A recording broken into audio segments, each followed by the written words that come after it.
अहिल्यानगरच्या नेवासामध्ये भीषण आग लागलेली आहे। मोठी दुर्घटना अहिल्यानगरमध्ये घडली आहे। फर्निचरच्या दुकानाला आग लागली आहे आणि यामध्ये 5 जणांचा होरपळून मृत्यू झाल्याचं कळतंय।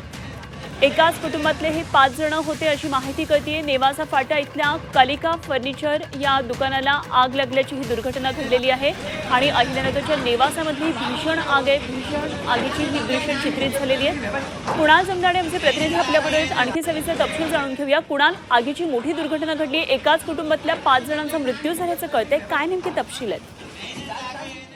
खरं तर ह्या घटनेनं एकाच परिसरामध्ये हळहळ व्यक्त होते आहे। नेवासा फाटा येथे रविवारी मध्यरात्री घडलेल्या एका भीषण आगीच्या घटनेनं परिसर हळहळलाय। कालिका फर्निचर या दुकानाला लागलेल्या आगीत एकाच कुटुंबातील 5 जणांचा गुदमरून मृत्यू झाला आहे आणि या घटनेमुळे स्थानिकांमध्ये घबराटीचं वातावरण जे आहे ते निर्माण झालं आहे।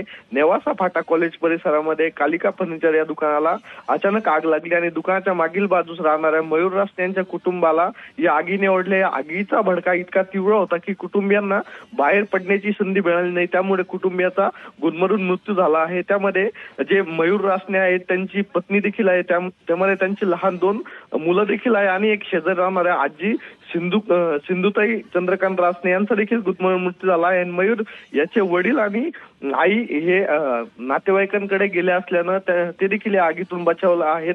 आगीचे नेमके कारण अद्याप अस्पष्ट आहे। प्राथमिक तपासात शॉर्ट सर्किटमुळे आग लागल्याचं निष्पन्न होतंय, मात्र दुकानातील लाकडी ज्या वस्तू होत्या किंवा फर्निचर होतं यामुळे आगीचा भडका झाला आणि या दुकानाला भीषण आग लागली। आगीचे कारण अद्याप अस्पष्ट आहे, मात्र गुदमरून मृत्यू झाल्यानं हळहळ व्यक्त होत आहे। पोलीस आणि बचाव यंत्रणेच्या वतीनं अधिक तपास करण्याचं काम सुरू आहे।